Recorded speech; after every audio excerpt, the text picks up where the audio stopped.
What's up guys, it's Mike here and I'm back with a really quick video today. I'm going to be teaching you guys how to increase your FPS on both low-end PCs and even high-end PCs like mine. So I'm going to be going over a couple different settings, then we're going to be going into the config files.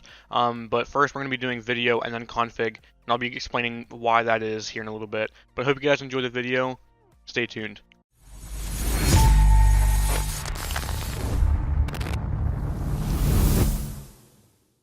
So when you are on the main screen, go in and go into your settings. Now, pretty much, if you have a low-end PC, I would imagine you guys have already turned most of this low, off, or even disabled.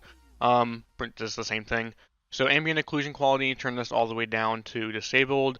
Dynamic spot shadows disabled. Lighting disabled. Effects detail low. Model detail low. So pretty much just turn everything low, medium, or off. A lot of these like dynamic shadows and spot and ambient occlusion, turn all of that low or disabled. And there's really like three main things you want to keep really specific. So resolution is one of the first ones. So everyone knows that turning down your resolution in a game can just instantly boost your FPS by like 30. So if you have a 1440p monitor, you can safely turn this down to 1080p. And then if you have a 1080p monitor, which is industry standard, you can go ahead and turn this down to 720. You'll easily get about 30 frames.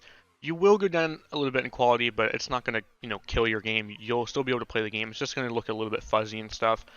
Field of view is how much you see on your screen. So usually the higher the number, the more things you see. So like it's more like a zoomed out kind of view. So you'll be able to see more, but you're going to be rendering more. So this puts a lot of performance. It puts a lot of taxing loads on your GPU. So the game sets it at 90, set it down to 80 because that's the sweet spot that I found. Let's see. Texture streaming budget, keep this at 4 to 6 gigs of RAM if you have a high-end PC, especially if you're a YouTuber or streamer, keep this at 4. If you have a low-end PC, you can pretty much go down to about 2 to 3 gigabytes of VRAM. You like with my settings, you can still play this at like 60 FPS on a low-end PC, even if you have it at low. But I usually keep mine at high. Texture filtering, keep this at 2 times anisotropic. Disable ambient occlusion, pretty much just all of this crap you can just turn off or disable. Low, like, I'm sure it's really self-explanatory. So now we're going to be going into the config file and how you can, change that. Okay guys, so I had to turn off my video overlay and stuff like that for some reason because OBS wanted to be a pain in the ass when it came to recording my screen. So what you want to do for the config file settings is go ahead and go to your local disk, go to users, double click on that, find your name. And what you want to do is you want to go to save games, respawn, Apex. There's going to be two things here. Go ahead and double click local. And there's going to be three different things here. Previous game state, settings.cfg, and video config txt. So what you want to do is go ahead and double click this. Now I already have this setting already in, but when you first open this, it's usually going to go all the way down. For some reason, for me, it actually just goes all the way to the right, like you're actually writing on paper. It's kind of weird. So what you want to do is hit Control A, and you're going to delete this. Okay, so this gets rid of all the current settings that you actually have on your game when it comes to the config file. And down below in the description, there's going to be a paste bin as to where you can find the coding that I'm using. I am using this exact coding, so it's risk-free. I'm literally going to save it here, and it's going to work just fine. It's not going to screw up your computer. There's like nothing going wrong with it.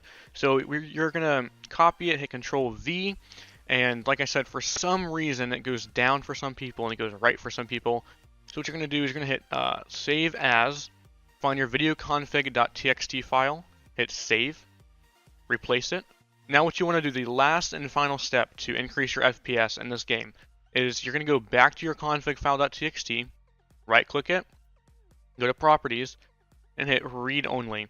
So what this does is essentially anytime you change a video setting in your game, it's not going to actually change this here because it's read only. Like it can't manipulate it. So you are forcing this file to not be changed in any way. Now I still don't recommend changing your settings after doing this because it can still change them. Because I think they have like some kind of like administrator rights on your computer, so they can just do it without permission. But essentially, that is how you do this. It's extremely easy. Like I said, it took a couple minutes of your guys' time.